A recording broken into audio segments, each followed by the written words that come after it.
Ya, selamat datang di mata kuliah pemrograman sistem. Pada modul kali ini kita akan membahas mengenai boot sequence dan juga kernel compilation. Seperti kita tahu bahwa sebelumnya kita sudah mempelajari yang namanya daemon dan background process. Pada modul kali ini kita akan coba membahas bagaimana proses suatu sistem operasi itu bisa bekerja mulai dari komputer tersebut itu on sampai komputer tersebut bisa menyalakan init, ya. Jadi pada modul ini nanti akan ada dua hal yang cukup besar. Yang pertama adalah bagaimana proses boot sequence, dan yang kedua adalah bagaimana kita bisa melakukan kernel compilation. Ya, jadi ada dua pokok bahasan yang nanti akan dipisah dalam beberapa modul. Oke, untuk yang pertama, ya, saya akan coba untuk membahas bagaimana proses dari boot sequence. Ya, seperti kita tahu bahwa suatu sistem operasi itu bekerja ya setelah init diinisialisasi. Ya, jadi program yang pertama kali jalan atau dengan PID 1 itu adalah init, dan biasanya itu adalah beberapa proses itu menjadikan init sebagai parent prosesnya. Ya, jadi yang akan kita pelajari dua pokok bahasannya adalah bagaimana cara suatu kernel itu bisa diboot. Yang kedua adalah bagaimana kita men-setup dan compile kernel yang ada di dalam Linux menjadi custom kernel milik kita sendiri. Nanti kita juga akan membahas kenapa kita memerlukan kompilasi kernel berdasarkan hardware kita sendiri. Ya. Oke, ini ada beberapa referensi mengenai boot sequence. Ya, ada boot yang di dalam personal komputer. Ya. Nanti kita juga akan bahas pertama adalah boot yang ada di dalam komputer kerja kita. Lalu ada yang namanya embedded system, boot yang ada di dalam suatu sistem yang memang hanya diperuntukkan untuk satu device saja. Lalu ada juga boot di dalam Raspberry atau single board komputer. Nah, di sini kalau kita bicara mengenai terminologi dari boot, ya, boot itu apa sih? Jadi di sini ada beberapa komponen perkakas yang ada di dalam boot. Yang pertama adalah loader, ya. Yang kedua adalah di sini ada bootloader, ada boot prom monitor, dan BIOS. Lalu ada boot manager. Nah, di sini adalah yang pertama adalah loader, yaitu program yang memindahkan ya bit dari disk ya ke dalam memori dan transfer ke dalam CPU control. Ya, jadi ini adalah yang pertama kali di execute, atau bisa kita bilang program yang merancang atau dirancang untuk memindahkan bit dari disk ya ke dalam memori dan ditransfer lagi ke dalam prosesor. Seperti kita tahu bahwa sebelumnya kalian sudah pernah belajar prinsip sistem digital, operating system. Semua yang dibaca oleh prosesor adalah dalam bentuk bit, ya, artinya dalam bentuk heksadesimal, ya, jadi dalam bentuk bit.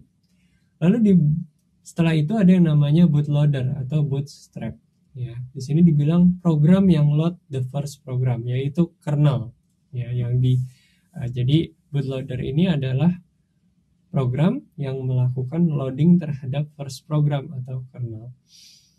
Nah, di sini ada boot prom atau prom monitor, yaitu persistent code yang sudah diloaded ke dalam memorinya dari CPU tersebut dan sudah nyala. Ya, artinya sudah on. Lalu ada boot manager, yaitu program yang membantu kita untuk memilih program mana yang akan kita jalankan. Ya, seperti kalian biasanya kalau login di dalam komputer, kalian akan diberikan pilihan group loader. Ya, itu adalah salah satu contoh, ya, yaitu loader ini. Di group loader tersebut kita akan memilih kita mau menggunakan kernel yang mana. Ya, itu adalah contoh dari loader. Pada prinsipnya, inilah komponen-komponen utama yang dijalani ketika kita melakukan login atau kita masuk ke dalam suatu PC. Atau ketika kita menyalakan suatu tombol PC, maka proses-proses ini akan berjalan secara sekuensial. Ya, walaupun kalian bisa berargumen, Pak, sekarang BIOS sudah diupdate menjadi UEFI. Ya, itu betul. Ya, tapi pada prinsipnya kita lihat di sini memang awalnya itu dari BIOS terlebih dahulu, lalu ada MBR, terus ada group, terus ada kernel, init, dan ada run level di sini. Jadi prosesnya hampir di setiap sistem ya yang memiliki OS kernel Linux ya, dia mulai dari BIOS-nya terlebih dahulu. Kalau BIOS-nya sudah diupdate jadi UEFI ya mulai dari UEFI-nya dulu. Terus ada master boot record ya yang mengeksekusi group. Lalu ada group loader di sini, group unified bootloader ya tadi yang sudah kita bahas. Loader yaitu program yang memindahkan bit dari disk ke dalam memori dan transfer ke dalam CPU. Lalu ada kernel di sini ya. Kernel ini yang dieksekusi pertama kali adalah program dengan PID 1 atau init.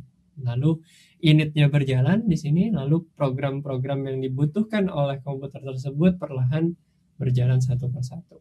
Ya, jadi memang init itu diinisialisasi ketika kernel itu sudah dipilih oleh si grup atau sudah dieksekusi oleh grup. Oke, kalau kita lihat satu-satu persatu, ya ada BIOS di sini. Ada master boot record ya 512 byte di dalam disk ya first program after BIOS. Ya, jadi MBR ini mungkin juga cukup bisa dibilang agak lama ya, artinya sekarang sudah ada GPT, GPT atau GUID ya. Artinya ada penggantinya sekarang, tapi prinsip kerjanya tetap sama. Nah, di sini master boot record itu ada 512 byte ya di dalam disk kita atau hard disk kita, yaitu program pertama setelah BIOS dijalankan. Terus ada group di sana ya tadi sebagai loader ya. Menu untuk menselect kernel mana yang mau saya execute. Terus ada kernel di sini. Program yang digunakan untuk mengaktifasi hardware, scheduling, memori, dan mengatur manajemen operating system. Lalu barulah init dijalankan atau bisa dibilang aplikasi dengan PID pertama atau aplikasi di dalam sistem operasi yang berjalan pertama kali. Jadi sebelum-sebelumnya kan kita bahas ini ada aplikasi berjalan, first program, semuanya first. Tapi init itu adalah aplikasi yang pertama berjalan di sistem operasi. Gitu. Kalau yang lain banyak, artinya BIOS pun itu bisa menjadi sebagai aplikasi, terus master boot record juga aplikasi di sana. Nah, BIOS di sini dia bukan berperan sebagai pengendali dari hardware, ya. Jadi BIOS itu kayak kita sistem cek, ya. Sistem cek di sini berguna untuk apa? Untuk mengecek apakah device tersebut health atau enggak, device tersebut ada atau tidak. Gitu. Jadi bukan untuk mengendalikan hardware tersebut. Jadi dia cuma bisa melakukan pengecekan apakah device tersebut ada atau tidak. Tidak bisa melakukan pengendalian terhadap hardware tersebut. Dia hanya bisa mendeteksi bahwa oh di sini ada satu buah VGA atau di sini ada 2 buah hard disk. Ya. Jadi dia melakukan sistem cek terhadap hardware yang nempel terhadap komputer tersebut, tapi bukan mengendalikannya. Kenapa? Karena pengendaliannya itu butuh program. Programnya dinamakan sebagai driver yang nanti akan kita pelajari selanjutnya. Lalu berikutnya juga ada run level. Ya, run level ini nanti ada run level 1, 2, 3, 4, 5, 6 sesuai dengan run levelnya. Jadi program itu disesuaikan dengan run levelnya. Apakah butuh user interface, apakah butuh network, apakah hanya comment saja di sana. Itu disesuaikan dengan run levelnya. Ini adalah salah satu bentuk flowchart ya, di mana BIOS akan melakukan checking terhadap kesehatan dari hardware. Jadi dia mengecek hard disk ini available atau tidak, atau misalnya VGA-nya terdeteksi atau tidak. Ya. Tapi bukan mengendalikan hardware tersebut ya. Jadi itu yang perlu kalian pahami. Nah, di sini booting ya. Booting itu kita bisa melakukan lewat disk ya, disk yang kita taruh di dalam komputer kita atau lewat network ya. Nah, di sini agak lebih detail ya, kita coba untuk pilah-pilah lagi ya. Stage pertama yang dilakukan di sini adalah dari masterboard recordnya ya. Di sini stage 1 ya, dari grup terus ke masterboard recordnya. Nah, di sini terdapat program ya, file system driver ya. Jadi menu config di dalamnya, terus dia load menu ya, terus dia memiliki list of kernel ya. Kalau kita lihat list of kernel itu bisa kita lihat dalam si group loader ya. Jadi di dalam grup ini akan di display kernel yang ada di dalam program di dalam komputer tersebut ya. Oke, berikutnya setelah dia memilih kernelnya dan di load ya di sini. Jadi kernel itu akan di dalam kernel itu butuh juga untuk mendeteksi driver-driver yang ada juga gitu. Jadi ketika kernel itu jalan, dia butuh sesuatu untuk melihat hardware-hardware yang ada, entah itu network, entah itu file system, entah itu hard disk ya. Dia butuh driver yang dibutuhkan. Nah, driver-driver itu disimpan terlebih dahulu di dalam yang namanya init.rd atau init.ram.fs ya. Jadi si kernel ini ketika dia di-execute atau di-load ya, dia juga perlu kayak kalau kita bilang seperti pendampingnya agar dia bisa melanjutkan prosesnya ya. Karena dia butuh akses ke dalam disk. Sedangkan kalau kita mau mengakses ke dalam disk, kita butuh driver dari disk tersebut. Sedangkan tadi kan BIOS itu hanya bisa melihat bahwa di dalam suatu disk tersebut apakah bisa nyala atau enggak disknya ya. Tapi bagaimana cara mengakses ke dalam disk tersebut? Kita butuh di sini yang namanya file system ya. Jadi file system itu yang bagaimana file-file kita itu diatur di dalam file system tersebut ya. Makanya di sini dia butuh yang namanya device driver. Drivernya ditaruh di mana? Sedangkan saya sendiri mungkin belum masuk ke dalam disk tersebut ya. Nanti ada yang namanya init.ram.fs atau init.rd ya. Jadi dia di encapsulate di dalam init.ram.fs atau init.rd untuk beberapa driver yang cukup penting, entah itu network adapter, entah itu hard disk, entah itu file system.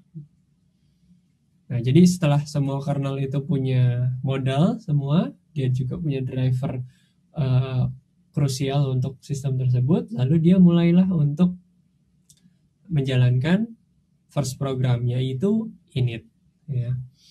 Nah, di sini init berjalan, lalu mulai sequence yang namanya boot script ya. Beberapa ini memang ada mungkin yang berpendapat atau yang sudah pernah browsing ya, init udah lama Pak, sekarang mungkin sistem D. Iya betul, jadi sekarang sudah ada yang namanya sistem D ya, penggantinya init. Namun di situ adalah proses di mana init dieksekusi dan beberapa program yang dijadikan boot script itu dieksekusi. Nah, di sini ketika kita menjalankan program setelah init ya, kita bisa menaruh program kita menjadi sebuah startup script ya. Ada startup script yang dijalankan pada saat kita masuk dari konsolnya, ada yang startup scriptnya itu jalan setelah beberapa komponen-komponen program lain yang berjalan sequence-nya, ada yang ketika kita login dia baru berjalan ya. Ada beberapa yang bisa dilakukan. Kita bisa menjalankan daemons di sini, daemons proses. Kita bisa menyalakan swapping partition, kita bisa melakukan mounting hard disk yang lain di sini. Kita bisa setting voltage dan frekuensi di dalam startup script tersebut ya. Ini adalah beberapa cara yang bisa dilakukan ketika init sudah berjalan, lalu kita bisa custom sesuai dengan kebutuhan kita sendiri. Lalu berikutnya ya, kita akan mempelajari yang namanya UEFI ya. UEFI ini sebenarnya adalah penggantinya BIOS ya. Jadi hampir sama dengan BIOS, cuman ini karena lebih kebutuhan di hardware itu cukup besar ya, artinya kebutuhan hard disk kita bertambah besar, kebutuhan teknologi makin kesini makin tinggi, oleh karena itu dibuatlah UEFI ini ya. Namun komputer-komputer yang lama ya itu masih memakai BIOS, tapi yang baru mungkin sudah memakai UEFI motherboardnya ya. Di sini singkatannya adalah Unified Extensible Firmware Interface ya. Jadi software interface antara operating system dan firmware-nya. Seperti kita tahu bahwa BIOS itu ada limitnya ya, dia memaksa dalam 16 bit, lalu hanya bisa boot dari hard disk dengan size kurang dari 2 terabyte. Ketika kalian punya hard disk lebih dari 2 terabyte, maka yang hanya terdeteksi hanya 2 terabyte. Nah, sekarang kalau UEFI di sana dia bisa deteksi sekitar 9,4 zettabyte boot. Terus ada di sini secure boot, remote configuration, GUI dan programmable. Ya. Ya, kalau kita lihat bedanya antara BIOS dan UEFI, ya BIOS itu benar-benar masih force 16 bit. Artinya di dalamnya kita hanya punya konsol saja atau tekstual saja. Sedangkan UEFI di sini sudah cukup modern, ada graphic user interface-nya dan programmable. Begitu juga dari sisi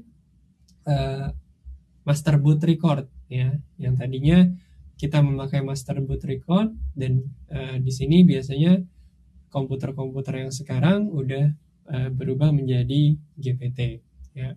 Di sini sudah diintroduce namanya Globally Unique Identifier Partition Table ya. Jadi kalau MBR juga maksimumnya adalah 2 terabyte maksimum ya. Dan ada 4 primary partition, sedangkan kalau GPT itu lebih banyak lagi ya, tadi bisa sampai zettabyte ya. Jadi dan dia backward compatible with BIOS ya. Terus ada checksumnya di dalam sana. Jadi inilah beberapa teknologi-teknologi yang mungkin kalian pasti temukan di komputer kalian sendiri. Kalian bisa masuk ke dalam BIOS dengan cara menekan Del atau F2, tergantung dengan pabrikan motherboard kalian. Kalian bisa coba di komputer kalian sendiri, kalian bisa browsing terlebih dahulu untuk masuk ke dalam BIOS laptop kalian atau BIOS komputer PC kalian. Biasanya umumnya dengan menekan Del, tapi tidak tertutup kemungkinan ada yang pakai F2 atau F12 ya, tapi itu tergantung dari hardware kalian. Nah, kalian bisa cek apakah kalian masih memakai BIOS ataukah sudah memakai UEFI. Oke, untuk modul yang pertama ini sampai di sini dulu ya, penjelasan secara teoritis ya. Bagaimana boot proses itu berjalan sejak komputer kita nyalakan dan dia mengeksekusi boot, dia mengeksekusi BIOS, dia mengeksekusi bootloader, lalu dia menjalankan kernel, init RAM fs, init, dan menjalankan program kita. Oke, sekian dulu modul ini. Terima kasih atas perhatiannya, semoga bisa bermanfaat.